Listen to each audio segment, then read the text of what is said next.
عاجل عودة مرتضى منصور ومجلسه، إزالة الحجز على أرصدة الزمالك من عباس. بسم الله الرحمن الرحيم، أهلا بكم في قناة زملكاوي. ازيكم يا جماعة، عاملين ايه؟ يا رب تكونوا بخير وبصحة جيدة. أرجو منكم الاشتراك في القناة وتفعيل الجرس عشان يوصل لكم كل جديد، وتعملوا لايك وشير. بسم الله الرحمن الرحيم. نبدأ. أول حاجة، التقارير العامة اللي جاية من جهة سيادية إن لازم وجود مرتضى منصور في هذه الفترة في الساحة الرياضية. ليه؟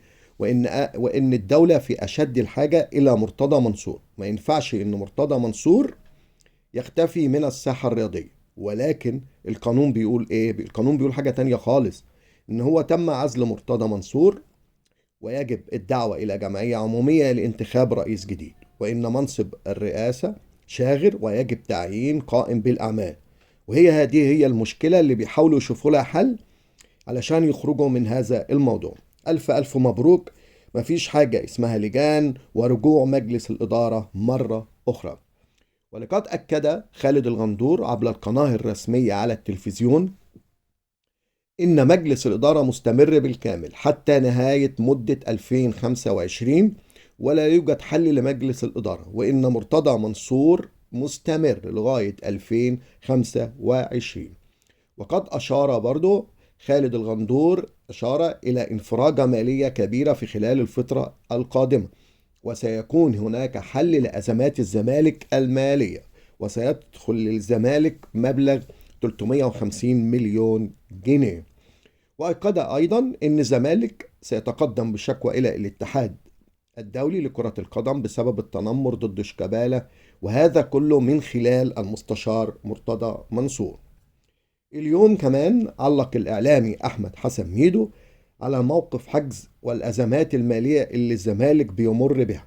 وأكد ميدو أن الحديث هنا على عهدته هو، أن أزمة الحجز على أرصدة نادي الزمالك والخاصة بالسيد ممدوح عباس أوشكت على الانتهاء.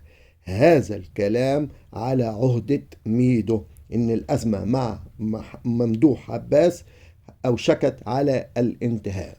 يبقى النهاردة اتكلمنا في 3 مواضيع مهمين جدا جدا جدا. هو رجوع المستشار مرتضى منصور إلى الرئاسة مرة أخرى، ومعاه كمان مجلسه. تاني حاجة، إن المستشار مرتضى منصور سوف يتجه إلى الاتحاد الدولي لكرة القدم بسبب التنمر اللي حصل ضد شيكابالا. ونمرة 3، ميدو على عهدته قال إن مشكلة الحجز والأزمات المالية اللي هو بيمر بيها نادي الزمالك سوف تنحل، وإن ومشكلة ممدوح عباس والحجز على الأرصدة أوشكت على الانتهاء. ألف شكر يا جماعة على أنكم استمعتوا لي، وأن كنتم اديتوني وقتكم. أتمنى أن يكون الموضوعين اليوم دول عجبوكم، وأشوفكم بإذن الله في موضوع جديد. ألف ألف شكر، وما تنسوش اللايك لو تسمحوا. ألف ألف شكر.